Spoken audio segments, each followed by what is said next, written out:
Guitar tips, just the tips, just for you. Guitar tips, yeah. Hello, my name is Adam Levy. This is Guitar Tips. Each week I post a new video here offering some tip about the guitar, about playing the guitar, about practicing and what have you. This week's tip is a simple one, and I hope you can get a lot of mileage out of it. It is, use your charm. Use your charm. What's the big idea? The big idea is, well, it's actually a little kind of reference to a movie that I'm a big fan of. The movie is called What's Up, Doc?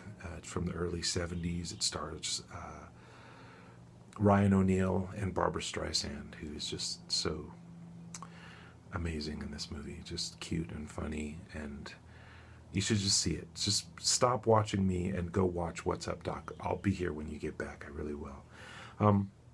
Anyway, the What's Up, Doc? In it, there's a scene where the hotel manager is trying to prevent a rich lady from going back to her room because there's been some funny business in the room, and he's trying to sort it out, and he just wants to stall her a little bit. So he says to the hotel detective, you know, stall this woman. I forget what her name is in the movie, but he says, you know, stall her. And the hotel detective says, you know, how am I supposed to do that? And the hotel manager says, use your charm. He goes, use my charm. Okay. So he just flat out tackles her in the lobby of the hotel. It's, you know, she's this classy older woman in a fancy dress and lots of jewelry, and he just flat out tackles her. And then he tackles her again, just doing whatever he can to get her from going up to her room. So what does that have to do with the guitar? I'm not suggesting that you tackle anybody, but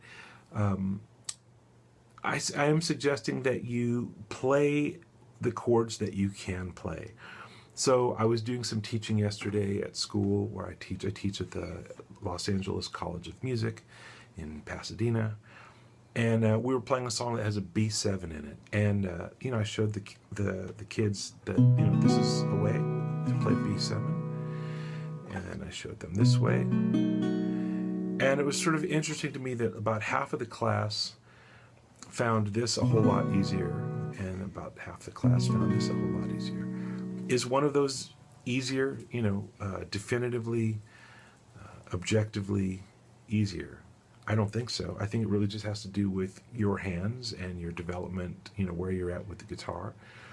Your guitar, you know, necks are different shape. This is a pretty roundish neck. Some necks are smaller and some are wider and whatever. There's just so many factors. But the point is, when I say use your charm, get to that B7 however you can. There is a time and a place during your practice to try and, you know, stretch your hands out a little bit and learn to reach for things that are not easy today but may become easier tomorrow or the next day. Sure, I would love for you to expand your chord vocabulary and be able to reach for things that are challenging. But in the moment, you just have to be creative, think on your feet or think on your fingertips, as it were, and just play the chord that you can play. There's no right or wrong. It doesn't really matter. Just go for it. You know, there's another B7 up here. Maybe that's easier for somebody. There's a B7 here. You know, there's B7s all over the guitar, obviously. Maybe not obviously, depending on where you're at. But that's basically it. Similarly, I was teaching a private lesson yesterday, and we were working on this. There's a song called Cry Me a River, which was recorded by Julie London, a great singer in the mid-50s. And Barney Kessel, the jazz guitar player, plays the guitar on it. And there's this little broken arpeggio thing that goes from E minor sharp 5, to E minor 6, to E minor 7. And he breaks it up.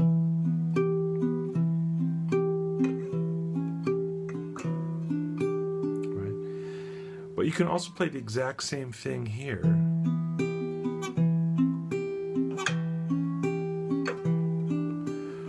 which might make a little more sense because after that the next chord is A minor 7, so it's a pretty short commute from this chord to this chord.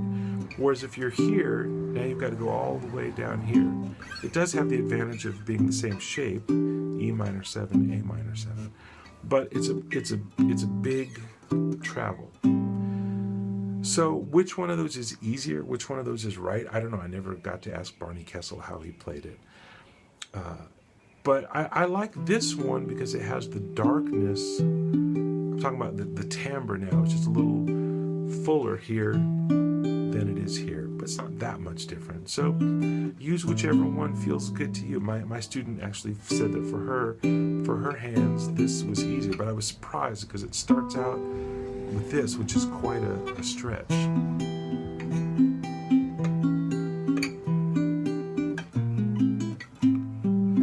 Cried the whole night through. Well, you can cry me a river, cry me a river. Anyway, you can look it up. It's a fun song to learn to play.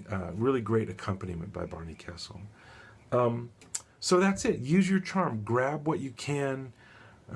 Don't always worry about what's right or what's best. What's best is what you can play in the moment. So just try and keep that in mind. Use your charm. Okay? Tackle those chords. I'm going to leave you with a little piece of music from West Side Story that was, for me, a very use your charm kind of... the process of figuring this out for myself was I had to use some charms. It starts out with this intro.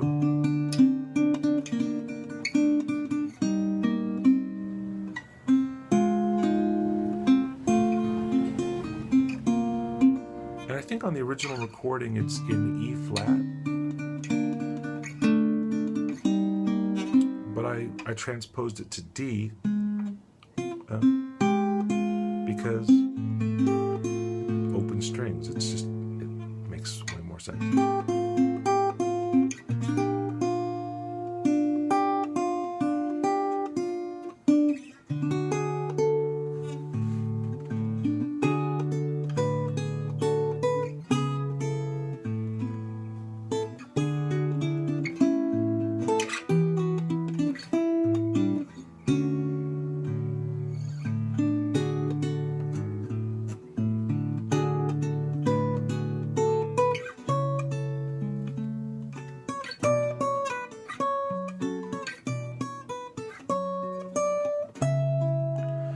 Here's another use your charm moment. Right? This is a crazy shaped chord. I'm just getting G here with the side of my thumb. So the melody is on the highest string and the bass is on the bottom string. And I've got these nice, open strings to play a big G chord.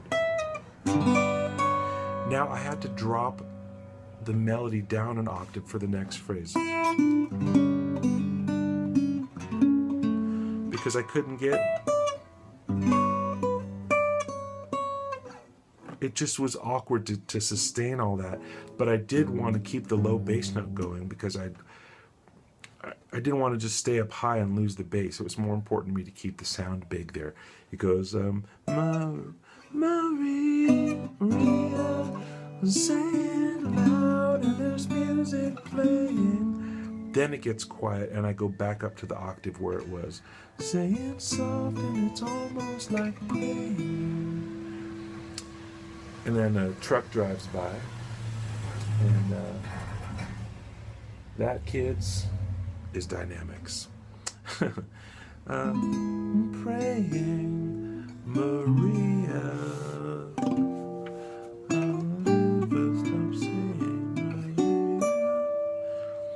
And then now there's this da, da, da, da, da, da, and I worked it out with harmonics. So I'm just really taking the orchestrated part from the original recording, and because we have these open strings, I can get these nice harmonics. This is what it is.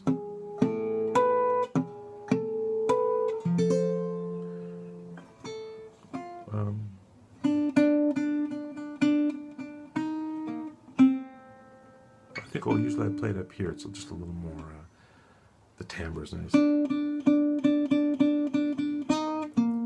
Sotto voce, or whatever.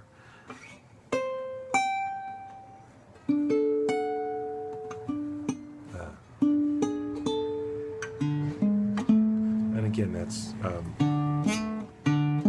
using the open D string and then 11th fret, 12th fret on the A string. So not conventional fingering, I guess, to use an open string and then be up here, but use your charm. And that's it. That's by Leonard Bernstein. That's Maria from West Side Story. Please subscribe. There's a red button down below to make that easy. Thanks for tuning in. I really do appreciate it. My name is Adam Levy. This is Guitar Tips. Stay tuned and take good care.